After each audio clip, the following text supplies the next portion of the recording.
authorized by the President who misrepresented him. I will name some of them. Undersecretary Adrian Bersamin.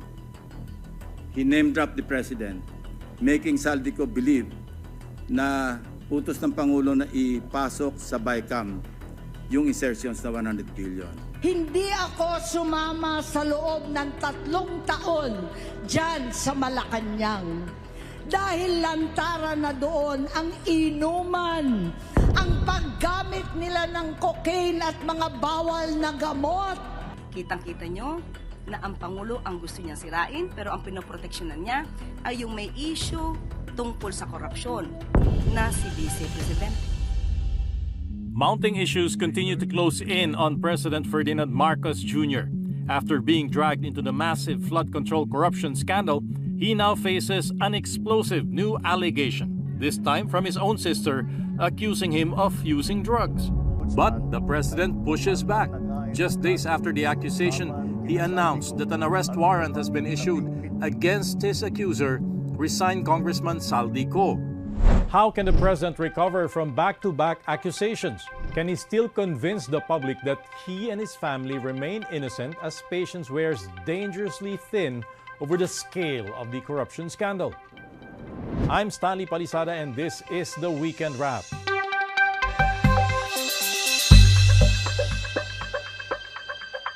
Resigned lawmaker Zaldy Co's allegations continue to dominate headlines and the firestorm only grows.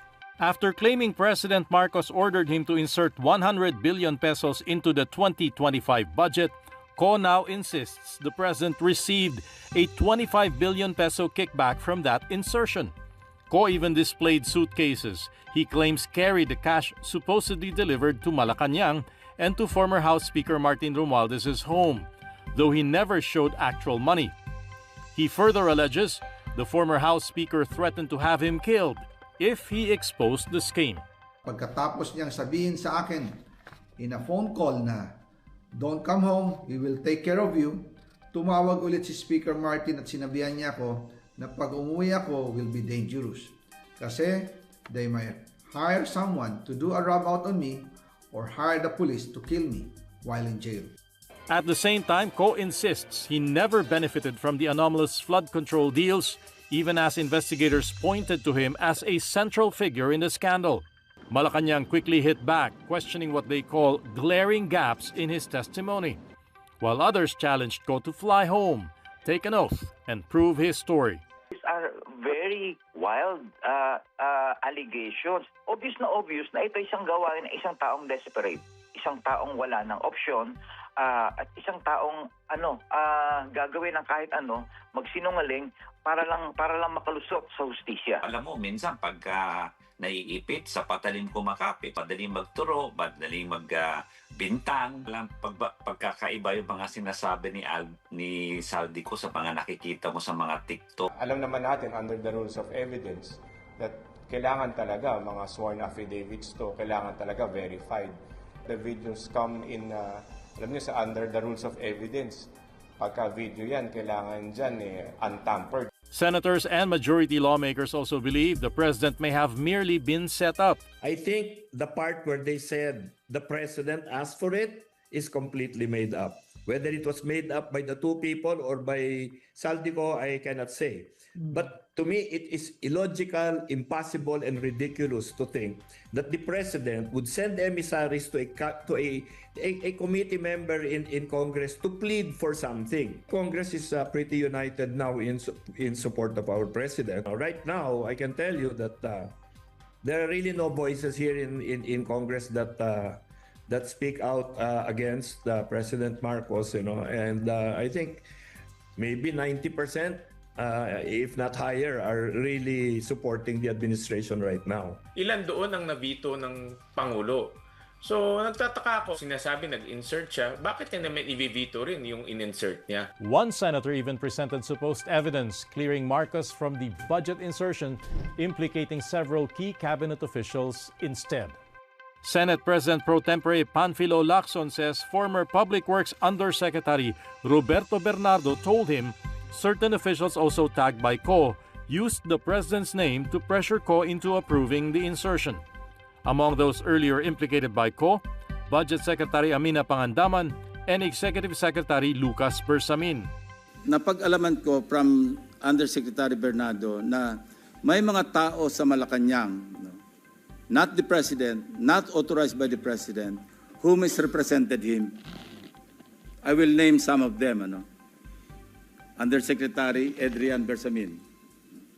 He name-dropped the President, making Zaldy Co believe na utos ng Pangulo na ipasok sa BICAM yung insertions na 100 billion. Now, Yusek Trigib Olaybar.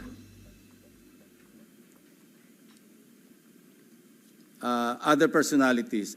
Wala pong kinalaman ang Pangulo at wala siyang natanggap na 25 billion at wala ring delivery si Zaldy Co. Imposible, sabi nga ni Bernardo, imposible siya mag-deliver ng 25% kasi ako yung nag-handle, ako nag-deliver ng 8 billion. Saan kukuha ng 25 billion si Zaldy Co? Yun daw, ang nag-asikaso rin noon, si Trigib Olaybar, along with Secretary Bunuan and the others, rumekta na sa mga kontraktor, rumekta na sa mga RD, rumekta na sa mga DE. Hindi na niya napakailaman. Tapos, sinabihan siya ni Yusek Trigib Olaybar na si Secretary Bunuan asked Executive Secretary Bersamin several times, sino ba magpapacilitate itong 52 billion? Of course, isasama sa BICAM, paano ito re-release? Sino magpapacilitate? Ang sagot ni ES Bersamin sa kanya, we will take care of it. Sila na raw ang bahala kung paano ayusin yung 52 billion. This controversy triggered another shakeup in the Marcos cabinet. The palace announced the resignations of ES Bersamin, Pangandaman, and Presidential Legislative Liaison Office Chief Adrian Bersamin. But it insists the president did not fire them. Both officials respectfully offered and tendered their resignations out of delicadeza, after their departments were mentioned in allegations related to the flood control anomaly currently under investigation, and in recognition of the responsibility to allow the administration to address the matter appropriately. But former ES Bersamin contradicts that version. He says a certain person called him on November 17, telling him his time was up and that the call did not come from Malacanang. Hindi ako nag-resign. Pag sinabi mong nag-resign ka, parang may tinatakbuhan ka. Na magandang pakinggan yung for delicadeza, ang ganda. Pero hindi totoo yung nag-resign ako.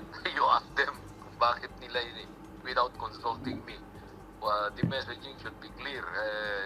You ask them if they had a letter. May disappointment, but hindi sama ng loob yun eh. Because, you know, you do not expect na you can be out of the office so quickly. The exercise of the priority, but I am aware of the nature of serving at the pleasure of the President. He also insists his office had nothing to do with budget insertions, denying being the mastermind of anything. Kung meron bang mga tao na gusto akong i-implicate dyan, itigil nyo na yan, i-demanda nyo na lang ako para sagutin ko ng tama. Kasi right now, puro innuendo, puro mga pasaring. If ever they want to charge me as the mastermind, whatever case they want to file, they file it. Senator Lacson has the evidence. Well, we will respect his declaration there. Pero sa tingin ko lang, sa mga kwento ni Zaldy Co at saka ni Bernardo, hindi ko naman pwedeng sabihin na naniniwala ko agad. But as far as I know, Adrian and the others are not that into this na sila lang ang gumagawa. Huwag din nyo sabihin na ako ang mastermind. Amid the back and forth, the palace insists the matter should be left alone, saying both Bersamin and Marcos have already spoken. The palace acknowledges former Executive Secretary Lucas Bersamin's clarification regarding the manner of his transition. As he himself stated in his interview, he submitted himself to the President's discretion and prerogative as part of the ongoing reorganization. The palace announcement was issued in line with this understanding and with due regard for stability and continuity in governance. At nagkausap naman po sila ng Pangulo face-to-face at let us just leave it at that. Following the shuffle, Ralph Recto now becomes Executive Secretary, while Special Assistant to the President Frederick Go moves to the Department of Finance, and Budget Undersecretary Rolando Toledo takes over as DBM OIC. Meanwhile, critics find it questionable. Two palace officials are absorbing the fallout while the president's hands supposedly remain clean. IPT, Executive Secretary Bersamin and Secretary Amina, because ang feeling ko, all this emanates from the President. So parang malabo sa akin yun na biglang itong dalawa yung tinuturo. No? And I would think, okay, sige, sinabi na. Yusek Bernardo said, ito yung ginawa nila based on the letter given to Senator Lacson. But I think it's time for them, Executive Secretary Bersamin at saka si Secretary Amina, na magsalita. Ano ba talaga yung nangyari? How did this happen? How can 100 billion, di na tayo nag-uusap ng million ngayon, escape the President? Yan ba'y inutos sa kanila as stated by Zaldy Co? O ito ba talaga ay ginawa lang nila as part of the scheme? Because you have to understand, in the end, they will be the fall guys. Nung una, ang fall guys is Zaldy Co. Eventually, Zaldy Co spoke out. Now, it looks like it will fall on the hands, or the case will be, the masterminds now would seem to be Executive Secretary Bersamin and Secretary Amina Pakandaman. So tingin ko dapat silang magsalita and liwanagan ng itong issue to. It's a question not just of governance but their reputation. Senator Lacson must think that the president is so incompetent and is so stupid. He does not, that his undersecretary ito, hindi man lang secretary, walang takot sa kanya. That's for the court of public opinion to decide. But Ping Lacson cannot tell me that these people, these underlings, operated without the knowledge of the president. Fueling tensions further, the president's own sister enters the fray. Magandang gabi po. Senator Amy Marcos resurrects a years-old allegation accusing President Marcos of drug use. She also claims First Lady Liza Marcos and House Majority Leader Sandro Marcos are using drugs as well.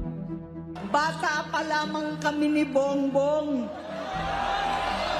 Alam na ng buong pamilya ang problema sa kanya.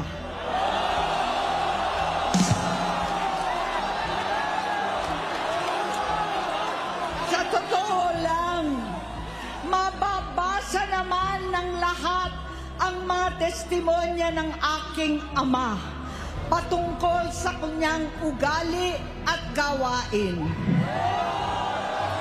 Noon, dahil may tatay pa kami, hindi ko pa siya responsibilidad.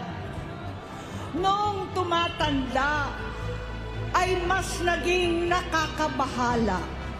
Batid ko na nagda-drug siya.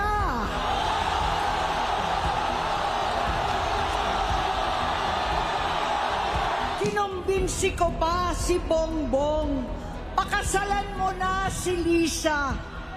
Naisip ko noon, kapag nag-asawa siya, malalagay na sa tahimik at magkakaroon ng direksyon. Ang laki ng pagkakamali ko. Mas lumala ang kanyang pagkalulong sa droga.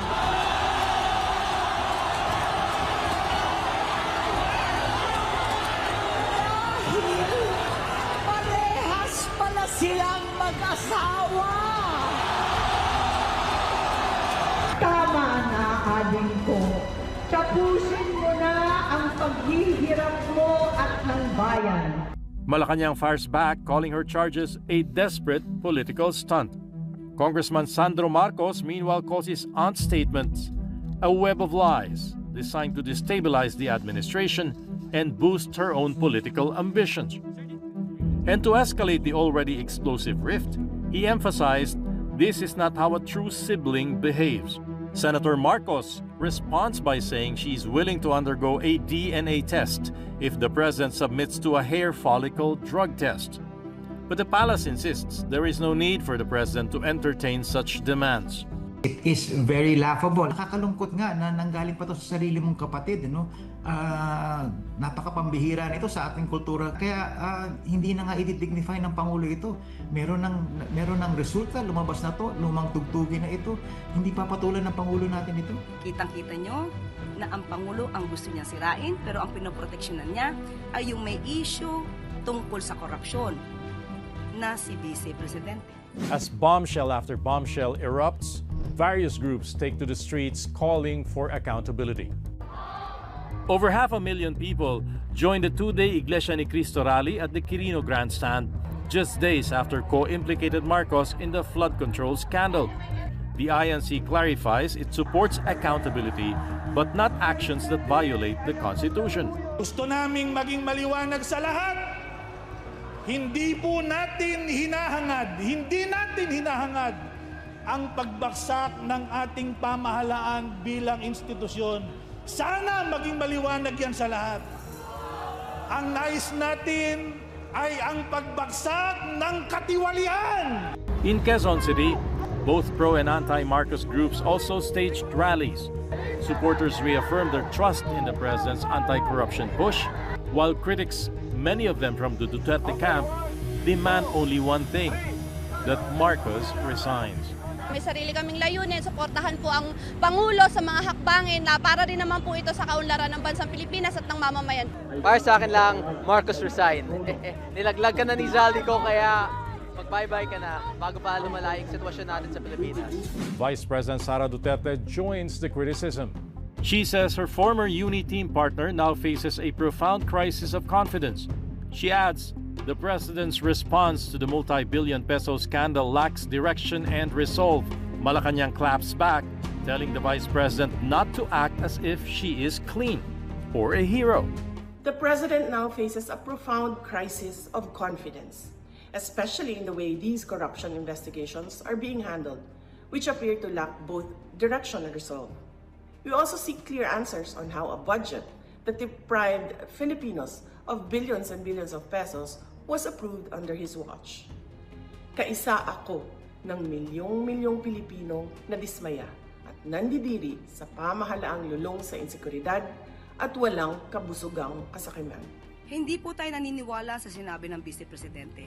Ang Pangulo, uulit-ulitin natin na siya po ang nagpaumpisa ng pag-iimbestiga na ito. Noon pa po, ay marami ng anomalya. Since 2020, sinabi na po natin na marami na pong ghost projects pero wala pong ganitong klaseng pag-iimbestigang nangyari. Kung sino man yung nagsasabing walang trust and confidence, siguro siya po mismo ang maglahad kung mayroon siyang nakakaharap na anomalya patungkol sa mga korupsyon, sa ghost students, ghost food packs, na kinapalooban or kinasangkutan ng DBM, or rather DepEd, sa kanyang pamumuno. Huwag magmalinis ang hindi malinis at huwag magpakabayani ang hindi bayani. Analysts warn the continuing infighting and the massive corruption scandal will drag down the ratings of both Marcos and VP Duterte unless allegations are squarely answered and genuine accountability is enforced. My expectation is that it's going to be declining for both the president and the vice president, but the only difference is that Sara is coming off from a higher base, so then hindi pa din sila mag-aabot in the same situation. And I associate that, or I attribute that to the frustrations pa din of many of our kababayans that we haven't really seen any significant development on the making sure that those who are involved in the flood control mess are going to be made accountable. Infighting in the government is very unpopular for the public, no? So both the president's and Sara Duterte's numbers started declining. This was during the time that they started attacking each other. So and this trend continues, right? And now even harsher na yung kanilang mga criticisms against each other now, also with Senator Imy's revelation. So I suspect that this is not going to be taken positively by the public and both will suffer. I suspect as a political observer that this may really it will still be very hard for the president's popularity to recover, even if meron siyang gawin na something to this effect, right? Na talagang magpakita na sincere sa anti-corruption efforts. Because if you look at how the numbers are going, hindi yan pwedeng ipagpag lang ng gobyerno na yan ay palang imagination ni Zaldy Co. Kailangan nila harapin to head-on. Ang problema niya ay marami sa kanyang kaalyado ay involved dito. Diba? Yun yung nahirapan. Ikalawa, hindi siya, dahil sa ating judicial system, medyo mabagal. Kaya kinakailangan nilang ipump prime ito para bumilis. Kaya yung statement ni Ombudsman Remulla na by December 15, kakasuhan itong mga senador na ito, itong mga kongresista na ito, itong mga contractor na ito, na malamang non-bailable cases.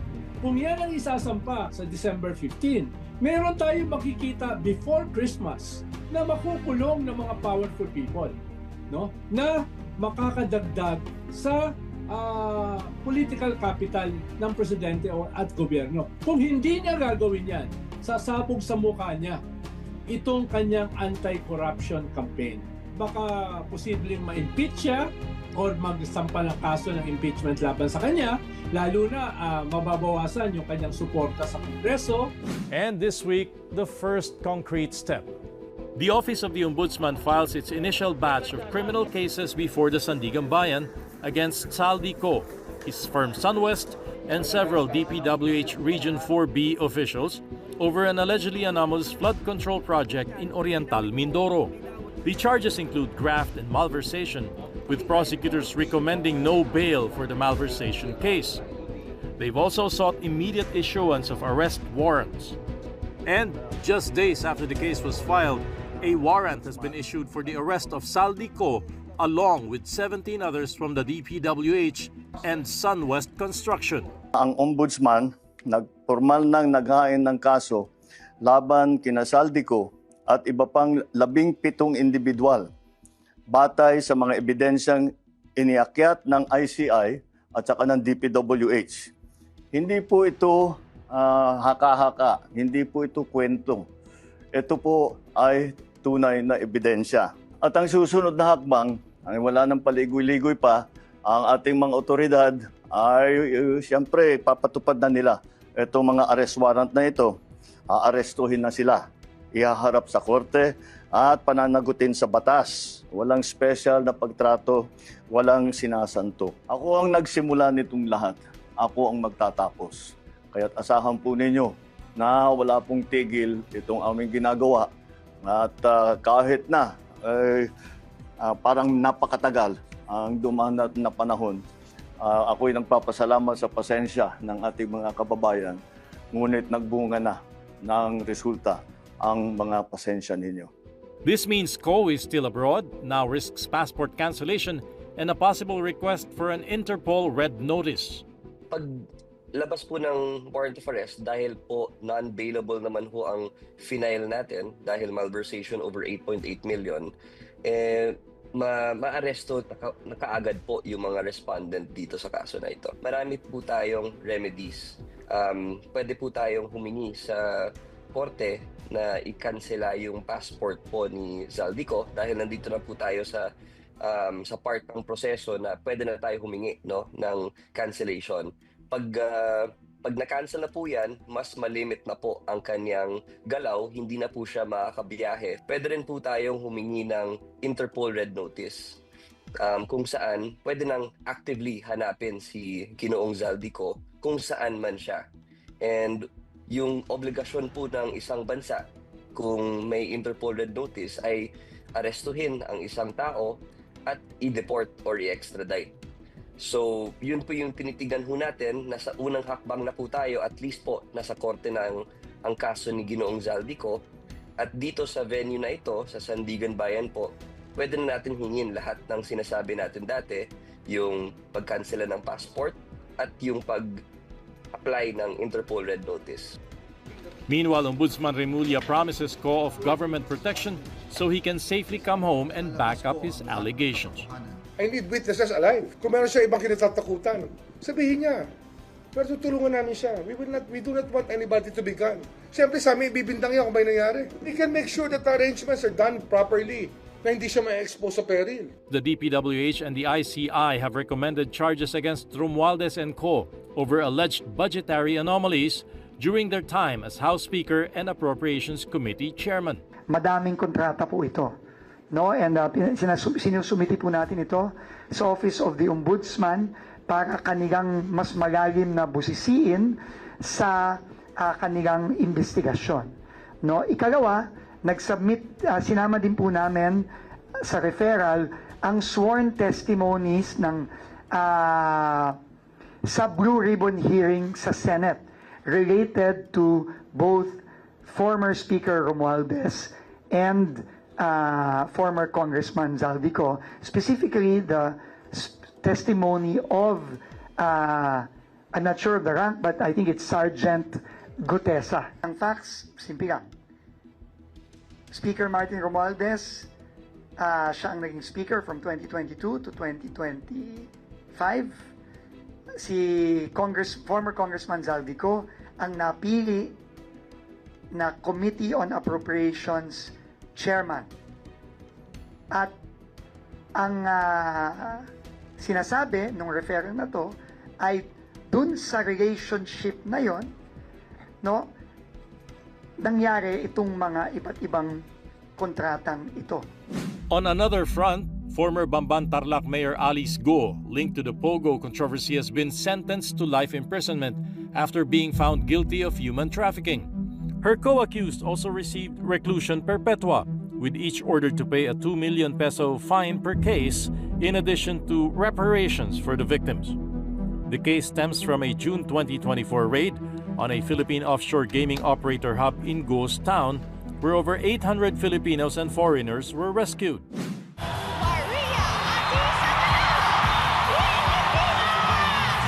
And in entertainment, Philippine bet Atisha Manalo finished as third runner-up in the 74th Miss Universe pageant.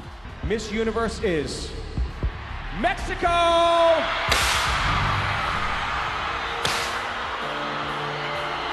The crown went to Fatima Bosch of Mexico. Fatima's road to the Miss Universe crown wasn't without drama.